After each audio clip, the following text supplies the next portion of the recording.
आज गीता के 12वें अध्याय का पाठ करते हैं।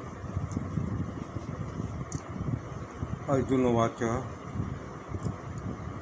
एवं सततयुक्ता ये भक्ता स्त्वां परिपास्ते ये पापस्थं व्यक्तं तेषां ते योग विद्यमा। अर्जुन ने कहा है कि आपके अभी तक जो उपदेश दिए उनसे मैंने जाना कि योगी दो प्रकार के हैं। एक बार के योगी समस्त शारीरिक और सामाजिक कर्मों को आपकी अनन्य भक्ति के अधीन श्रृंखला में बद्ध कर आपकी उपासना करते हैं। अन्य प्रकार के योगीगण शारीरिक और सामाजिक कर्मों को निष्काम कर्म योग द्वारा आवश्यकता अनुसार स्वीकार कर अक्षर और अव्यक्त रूप आपके आध्यात्मिक योग का अवलंबन करते हैं। इन दोनों प्रकार के योगियों में कौन से होते हैं? एक बार के योगी जो केवल आपकी भक्ति करते हैं, दूसरे निष्काम कर्म योग द्वारा आपको आकर्षित करते हुए आपकी भक्ति करते हैं। इनमें दोनों में कौन से हैं जो होता है? मैया व्यस्त मनो ये माँ नित्य युक्ता उपास्ते सद्या प्रयोपेतास्ते में युक्तात्मा मता। भगवान ने कहा जो निर्गुण श्रद्धा से समझ जीवन को स्वस्ति में कर मुझ में मनोनिवेश करते हैं, वे भक्त व्यक्ति ही समस्त योगियों में अपेक्षा श्रेष्ठ हैं। ऐसे भक्त व्यक्ति जो अपने जीवन को मुझ में ही निवेश करते हैं।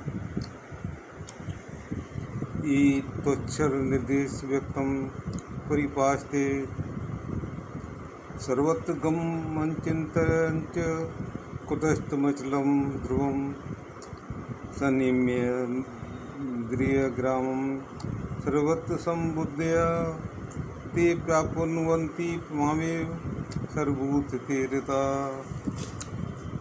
जो इंद्रियों के निमित्त कर सभी के प्रति समदर्शी होकर सर्वभूतों के हितकार में रत रहकर मेरे अक्षर निर्देश अव्यक्त सर्वव्यापी अचिंत कुटस्थ अचल ध्रुव और निर्विशेष स्वरूप की उपासना करते हैं, वे अत्यधिक कष्ट के बाद मुझ में ही स्थित को प्राप्त करते हैं।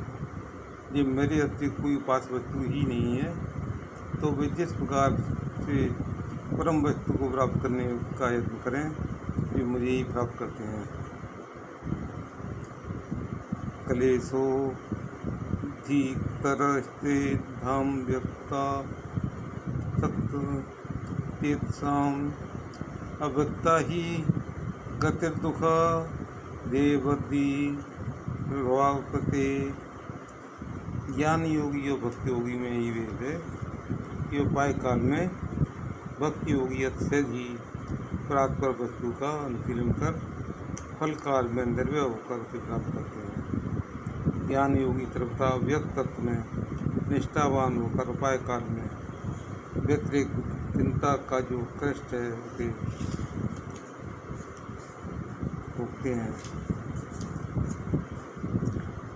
व्यातिक चिंता का तात्पर्य है सहज प्रीति के विपरीत चिंता, अतः वे जीव के लिए दुर्जनक है। फल काल में भी इसमें निर्भयता नहीं है, क्योंकि साधन काल अतिवाहित करने से पहले ही मेरे नित्य स्वरूप की उपलब्धि नहीं कर पाने से चरम गति भी उनके लिए दुखदायी है। जीव नित्य चिन्मय वस्तु है। जीव यदि अव्यक्त अवस्था में लीन हो जाए तो उसके बाद अव्यक्तता का नाश होता है। यदि उसका स्वरूप उदित होता है तो उसका वृत्ति स्वरूप जो अहंग्रह वृत्ति है उसका परित्याग करने से भी कष्ट होता है। देह विशिष्ट होकर उपाय काल या फल काल में अव्यक्त का ध्यान आरंभ करने से वह जीव दुख फल भी प्राप्त करता है। वस्तुतः जीव चेतन स्वरूप तथा चित्त ध्येय विशिष्ट होता है, अतः अव्यक्त भाव को केवल जीव को स्वरूप विरोधी और दुखजनक भाव के रूप में ही जानना चाहिए। भक्त हो योगी ही जीवन के लिए मंगलजनक है। ज्ञान योग भक्ति से रहित संत होने पर सर्वत्र अमंगल ही उत्पन्न करता है। अतएव निराकार निर्विकार सर्वव्यापी और निर्विशेष स्वरूप की उपासना से जो अध्यात्म योग साधन होता है वे व्यर्थ नहीं है। भगवान जी कहते हैं भक्त योगी श्रेष्ठ है। ये तु सर्वाणी कर्वाणी मयि संन्यस्त मत्परा अनन्ये नैव योगिन माम ध्यायन्त उपास्ते तेषामहं समुद्रता मृत्यु संसार सागरा भवामि न चिरात् पार्थ मैया वेश्य केतसाम।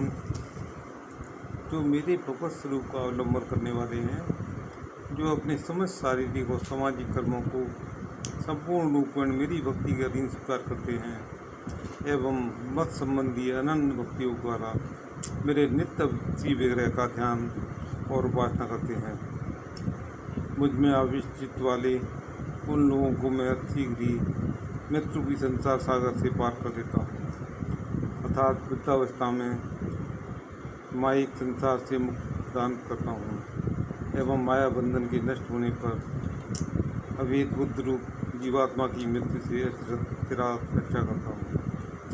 अव्यक्त रूप में आसक्ति वृत्तियों की अभेद बुद्धि जनित सहायता ही उनके मंगल का कारण है। मेरी प्रतिज्ञा यह है कि ये यथा माँ प्रबंधनते ताथे भजामयम्। इसके द्वारा यह ज्ञात होता है कि अव्यक्त का ध्यान करने वाले पुत्रगण मेरे अव्यक्त स्वरूप में लीन होते हैं। इसमें मेरी क्या स्थिति है। अवेदवादी जीवों के द्वारा इस प्रकार की गति प्राप्त करने से उनका स्वरूपवत भेद नष्ट होता है।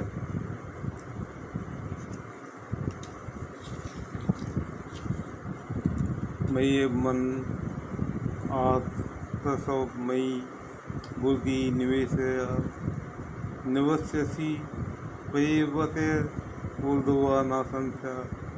मेरे नित्य भगवत स्वरूप मन को स्थिर कर मेरा स्मरण करो, अपनी विवेक बुद्धि को मुझे में ही नियुक्त करो और तुम भगवत तत्व में ही अवस्थित हो।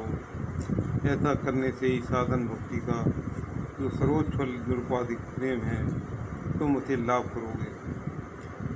अच्युतम समाधातु ना शक्नोसि मैं स्थिरम अभ्यास योगेन ततो माम इच्छा तुम धनंजय। इस निरुपाधिक प्रेम विषय का उल्लेख किया है, उसे सन्निष्ठ अंतःकरण का व्यापार समझो। उसके साधन के लिए अभ्यास की आवश्यकता होती है। यदि तुम मुझमें चित्त का समाधान करने में सक्षम हो तो तुम्हारे पक्ष में अभ्यास योग ही श्रेष्ठकर है। अभ्यासे समर्थोसी भक्त कर्म परमो भवा मदर्पमपि कर्माणि कुर्वन् सिद्धमवाप्यसि। यदि अभ्यास से भी असमर्थ हो तो मेरे लिए अर्पित कर्म का आचरण करो।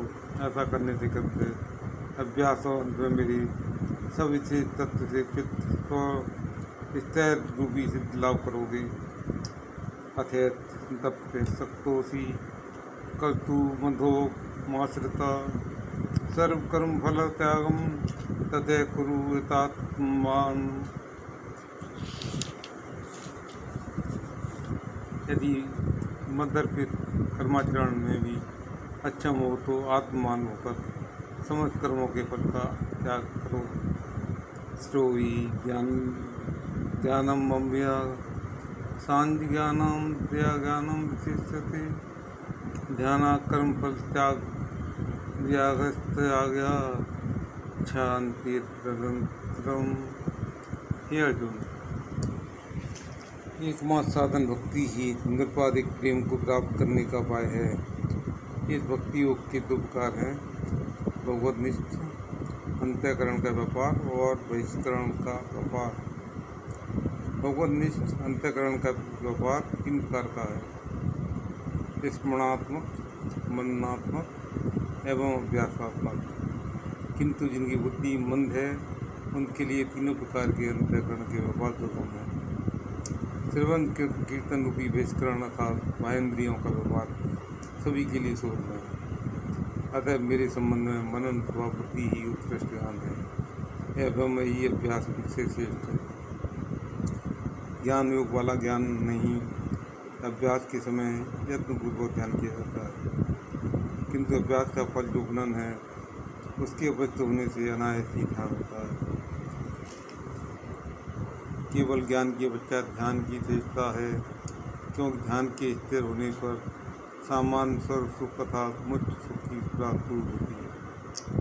इन दोनों स्पृहाओं के दूर होने पर मेरे रूप गुणादि के अतिरिक्त समस्त इंद्रिय विषयों में उपरति रूपी शांति उपस्थित होती है।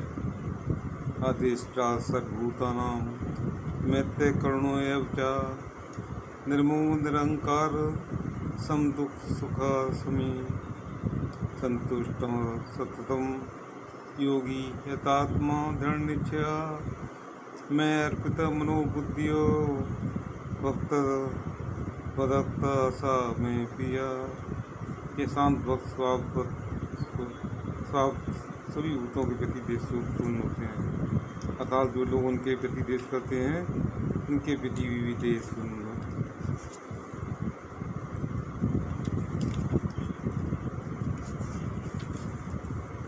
होते हैं, बल्कि सभी से मित्रता करते हैं। असत गति से कुपथगामी जीवों की रक्षा कैसे होगी इस विषय में वे कृपालु होते हैं एवं जड़ीय देह के संबंध में निर्मम अर्थात अहंकार शून्य होने होते हैं। वे दूसरों के द्वारा निगृहित होकर भी प्रारब्ध फल समझकर प्रसुप्त नहीं होते, अर्थात वे क्षमावान होते हैं। वे यह दृश्याक्रम और उपास श्रृंखला क्रम से फलोद्देश निष्ठा रूप योग पर निश्चित एवं दृढ़ निश्चय होकर सर्वदा निरुपाधिक प्रेम को प्राप्त करने का